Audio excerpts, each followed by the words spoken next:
Hello बच्चों, आइए प्रश्न को पढ़ते हैं। निम्नलिखित समाकलों को हल कीजिए। समाकलन है हमारे पास e की घात वर्गमूल x गुणे साइन e की घात वर्गमूल x बटे वर्गमूल x dx। तो हमें सबसे पहले इसकी मुख्य अवधारणा को समझना होगा। हमें ज्ञात है यदि हमसे साइन x का समाकलन पूछा जाए तो यह क्या होता है। इसका सूत्र होता है माइनस में कोस x जमा सी।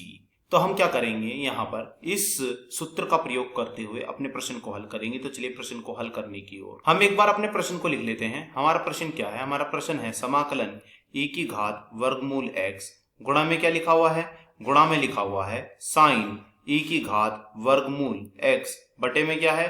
बटे में है वर्गमूल x और dx। हम यहाँ क्या करते हैं, हम यहाँ पर e की घात वर्गमूल x को t मान लेते हैं। तो चलिए मान लीजिए, ये हमने मान लिया है t।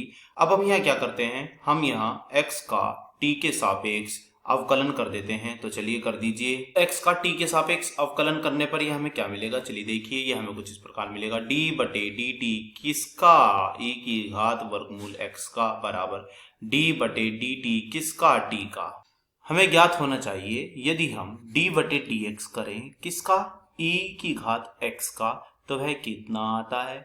यह आता है e की घात x खुद ही। तथा हमें यह भी ज्ञात होना चाहिए यदि हम d बटे dx करें x की घात n का, तो यह कितना आता है? n x n minus 1।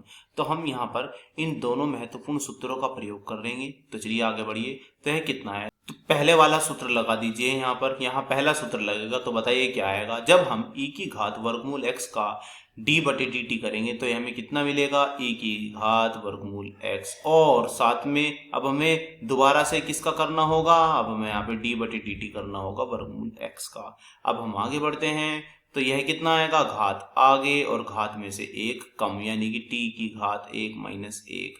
अब हम आगे बढ़ते हैं, अब यह कितना आएगा? e की घात वर्गमूल x। और हम यहाँ पे कैसे करेंगे, यहाँ हम लिख लेते हैं इसे d बटे dt x की घात 1/2। हमने यह ऐसे लिख लिया है। बराबर में क्या है?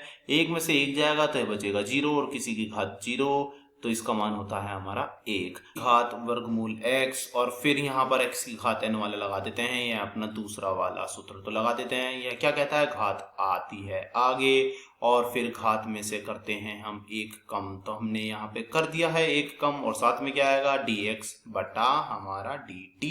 बराबर में क्या है? बराबर में है हमारा 1। अब हम आगे बढ़ते हैं, तो चलिए देखिए, यह आएगा 1/2। e की घात कितनी है? वर्गमूल x। और फिर x की घात कितनी आएगी? x की घात पीछे देखिए, आधे में से जब 1 जाएगा तो कितना आता है? माइनस का आधा। तो लिखते हैं इसे माइनस का हम 1/2। बराबर में क्या है? पहले लिख लेते हैं dx बटे dt और फिर बराबर में हमारा 1। अब इस माइनस घात को हम नीचे ले आते हैं, तो यह क्या लिखा जाएगा? यह लिखा जा सकता है कुछ इस प्रकार से, 2 नीचे ही है और यह हो जाएगा हमारा x का वर्गमूल, और dx बटा क्या है? dt बराबर में है 1।